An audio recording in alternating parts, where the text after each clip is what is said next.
Transmission. It is July 27th, 2025, 2100 hours. Is anybody out there? This is the Blue Iron Lion broadcasting from somewhere. And so I always feel this may be my last transmission. I mean, who's listening? Besides maybe a few family members and friends or a few more others out there, which is cool. But then life continues lifing, and I admit I do not have the dedication to keep consistency while dodging bullets out here. Also, I was turned off by YouTube censoring me for putting out there what works. But then I remember, I'm not doing this to gain popularity. It was only to do my part on the information of soul sovereignty, and sometimes some dry humor. And so look, we are souls having a physical experience. Simple. To some of you out there, that may sound just airy-fairy, as if this experience of consciousness outside of this current physical reality would have us as nothing more than as Casper the Friendly Ghost.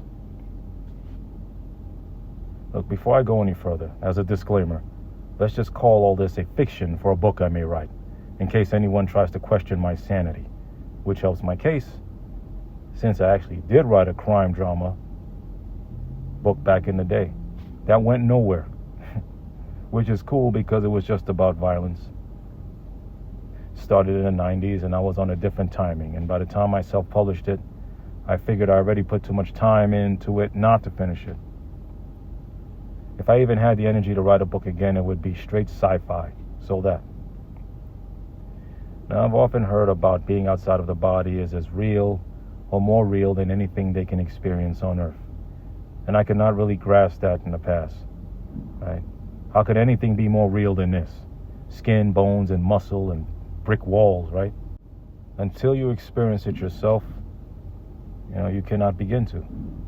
And then it all gets very clear. And there is a difference between understanding this concept and knowing this concept to be an absolute fact, right? When people have claimed to have left their body in the past, be it out of body or near death, most times it was dismissed as illusion, like nonsense or a hallucination. Or they'd be patronized like, oh no, we don't doubt that you feel like you experienced that, but that's impossible. I think that science fiction is based primarily on concepts that have been told since the beginning of time. But because it's science fiction, it feeds into the idea of unrealism. How can that be real, right? This isn't science fiction, this is real life.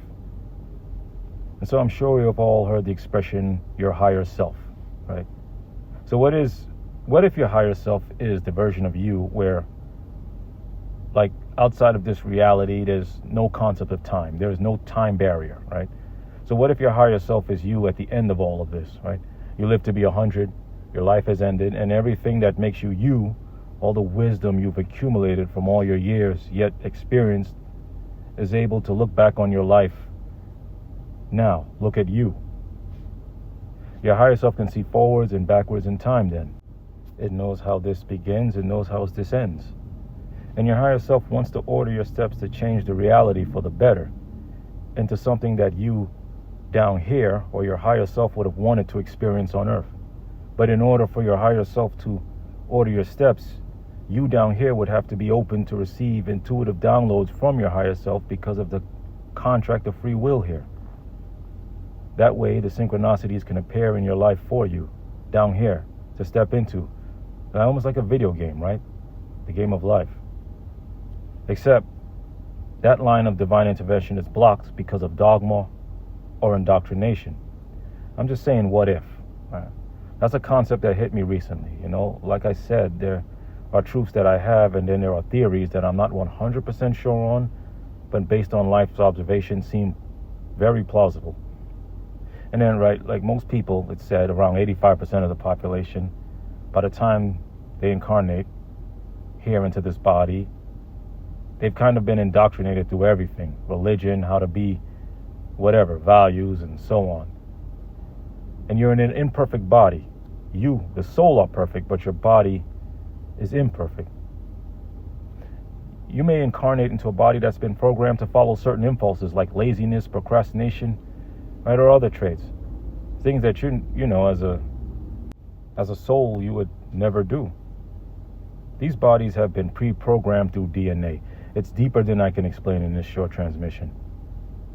But then we come into our vibration, and that's something I'm still wrapping my head around. And to simplify it, there's a map of consciousness that breaks it all down. And the more you think about that map, it's really about clarity. So when you think about the stuff that keeps you in low vibration, worry, stress, fear, think of that like static in a radio station. Think of your body as a radio computer, and your brain as the receiver. Your consciousness doesn't come from your brain. The brain is the receiver of information. Now, my strong theory, right? Not 100% fact, but is that your higher self, the gain for your higher self is to be able to order your steps. But because you have free will, you can't just, or should I say you're limited, right? You can't see the future. You can't see outcomes or rearrange your own steps like your higher self would. Perhaps this is where deja vu comes in. It's like playing a video game, like playing Legend of Zelda or something. Right? You keep doing it over and over and over again until you get to the next level. The more static there is, the more environmental influence there is. Just think about how hard it is to sit in silence in a state of what they call no mind and just clear your thoughts. Your brain will have all sorts of things pop up, unwanted, intrusive thoughts, all that stuff. Now, once you learn to master the art of that, the art of no mind, it gets easier as it goes, though. There's this thing called the map of consciousness that puts what I'm getting at into a neat package. I know I've said it before. I believe it's by David Hawkins.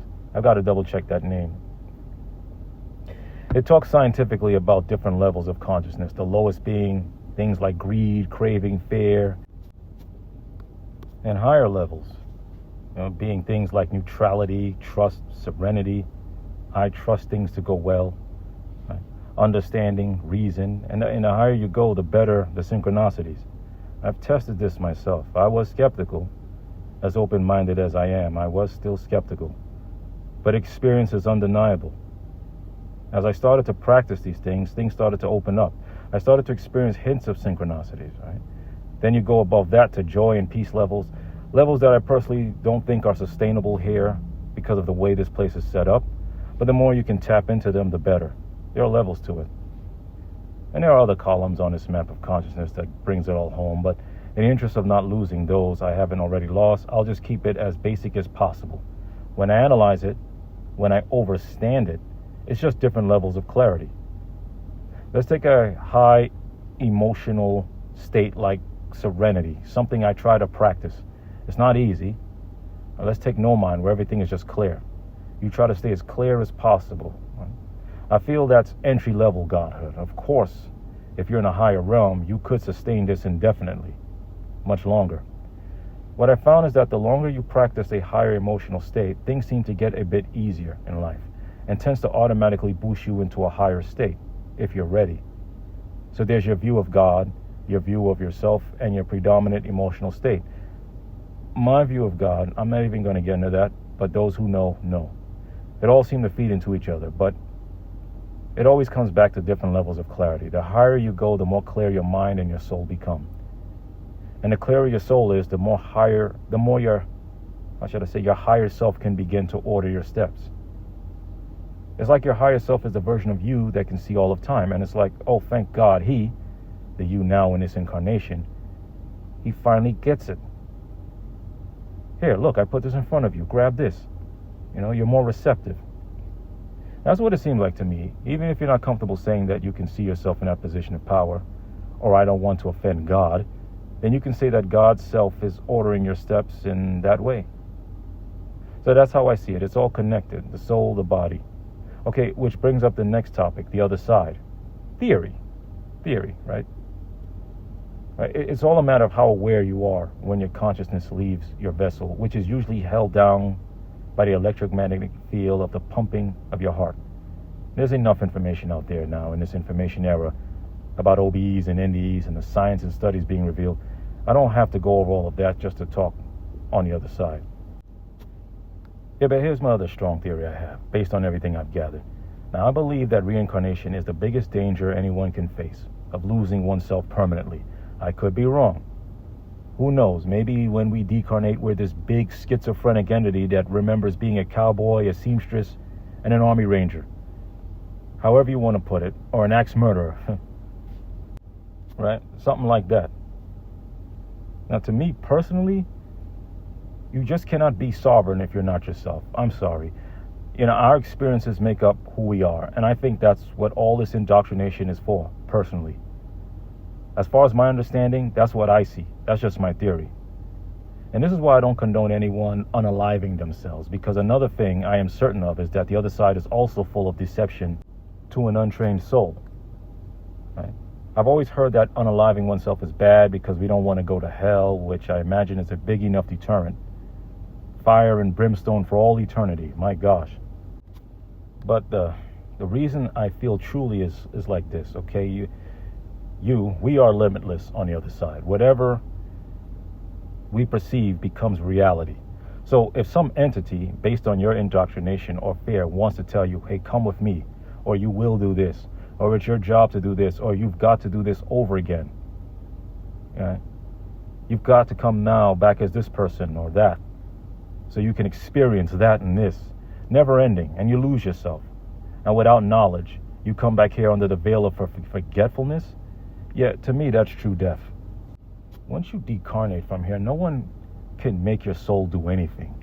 But to voluntarily give up your sovereignty because you've been trained to think you have no power, like if you're going to tell me I have to spend the rest of my eternity worshiping an ancient, angry, moody guy in the sky, or else, to me, that's just another form of hell. Anyway, that's what I'm laying out. And I'm not worried about that message. I'm not important enough in this internet space to reach anyone other than a few family and friends who tune in to me, or any others who are listening right now. And the bots that fill up my subscriber list, that make up a good portion of my subscriber base. Anyway, yeah. And yet everyone has their own reality still. Right? The source, God, has left each and every one of you the God of your own reality. But you would never know that here in a place like this. I'm still debating whether this is a school or a prison. You can find plenty of information on a theory of both. I think the answer is both. I think it started off as a school. I think for those who know, it's a school. For those who don't know, it's a prison. There's too much consistency across the world, seeing the same thing and the same manipulation.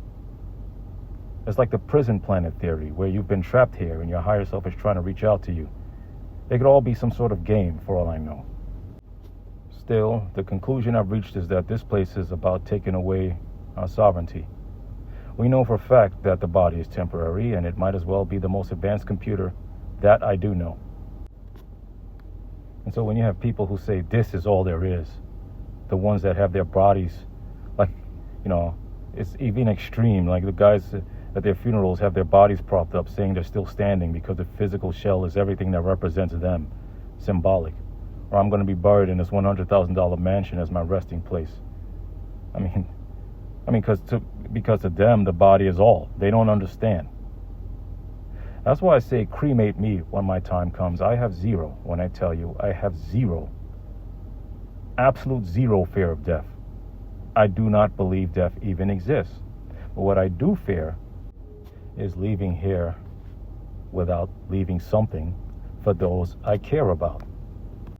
It's like an inside joke we have, right? It's how I die. No, what I do fear is the pain in transition. There are things to fear here, right? There are things to be concerned about here. You don't want to lose loved ones because you'll never see them in that form again, stuff like that. That's real. But you, yourself, if you really knew what you were, Anyway, that's my take. That's my understanding. Oh, and one more thing before I close. I can't believe I almost forgot to mention this.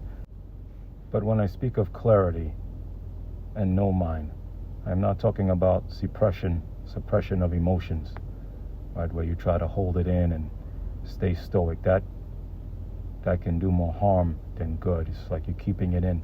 No, you cry, you punch on a punching bag, scream, whatever. Let it out, right?